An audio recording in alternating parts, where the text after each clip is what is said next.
تضج حاليا مواقع التواصل الاجتماعي بالقصة المؤلمة لشيخ بحالة تحز بالنفس، وقد ضاقت عليه الدنيا بما رحبت بعد أن عمدت وكالة بنكية إلى السطو على ما يقارب 13.5 مليون، أي ما يعادل 14 ألف دولار أمريكي، وهي كل ما يملك من حطام الدنيا. كل هذا السيدي حاطه مال عندهم دابا من العام كيعطيهم كيليس ملي جيت هذا. شحال كنتي حاط عندهم؟ شحال كنتي حاط عندهم؟ حاط عندهم 13 مليون ونص. اها هي بالوراق توحى. اها ماشي غادي بالحجوج توحى، ماشي غنقول عاد بفمي. اها بالحجوج الاولى. شحال كنتي مبلوكيها؟ مبلوكيها، كنبلوكيها العام. اها شحال كنتي كدي من العام للعام؟ كيعطوني مليون ونص في العام. اها ودابا فاش جيتي بغيتي فلوسك؟ ملي جيت دابا هاد الاثنين اللي فات قال لي الفلوس ما كايناش. شحال لقيتي؟ 4000 في الكونت؟ قال لي هذيك 4000. اها وملي سولتيهم على فلوسك فين مشات شنو قالوا لك؟ قال لك ما عرفت هذا السيد راه ملقوف، راه مشدود. قلت له ما نعرف. شي موظف شدوه هنايا كان مشدود دابا. قال لك مشدود.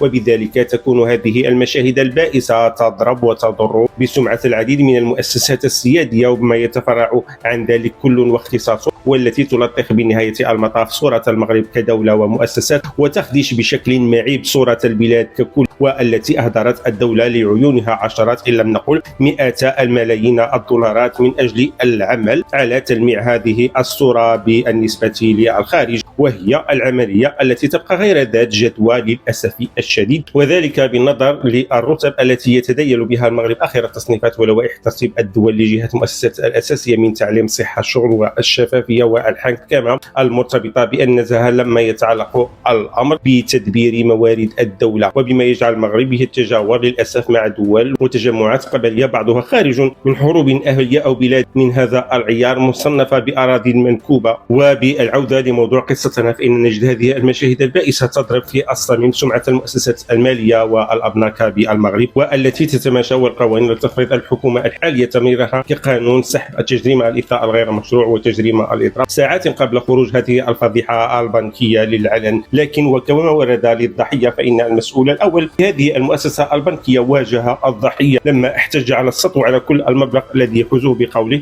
يجب على الضحية متابعة البنكية اللص الذي سطى بشكل فجعل كل ما يملكه، وهو ما يجعلنا نطرح السؤال التالي: هل الضحية أودع أمواله بالمؤسسة المالية لسنوات وأخذ صكوك بنكية عليها أختام هذه المؤسسة ولم يقدمها كوديعة لأحد قطاع الطرق وبالمناطق السرية والمعتبرة؟ هذا في الوقت الذي نجد أن الحكومة ومنذ أسابيع قد أخرجت مرسوم يلزم المغاربة بالتصريح بأموالهم التي يحتفظون بها لديهم، وذلك تحت طائلة الحكم على المخالفين بأداء ضرائر مكلفة. وبالعودة لمربط الفرس وقضية النهب بحصيلة عمر هذا الشيخ الفقير، والذي من خلال ملامحه والهيئة الموغلة بالتعب والإرهاق والعوز التي تتمظهر عليه، وهي المأساة التي يجب أن تصبح قضية رأي عام، وإلى حين إرجاع أموال هذا الرجل والتي جرى نهبها جهارا نهارا، بالإضافة إلى تعويضه على الأحداث الأليمة والصدمات التي كابدها من طرف مختلف مسؤولي هذه المؤسسة البنكية. إلى هنا لا يسعنا إلا أن نقول لكم دمتم بخير، وإلى فرصة قادمة إن شاء الله. وقبله لا تنسوا الاشتراك بالقناة ودعمنا بإعجاب، وكرما إن شاطرتمونا بتعليق أكيد سنتفاعل معهم جميعا لينتشر المقطع بشكل أوسع، ودمتم بعناية الرحمن.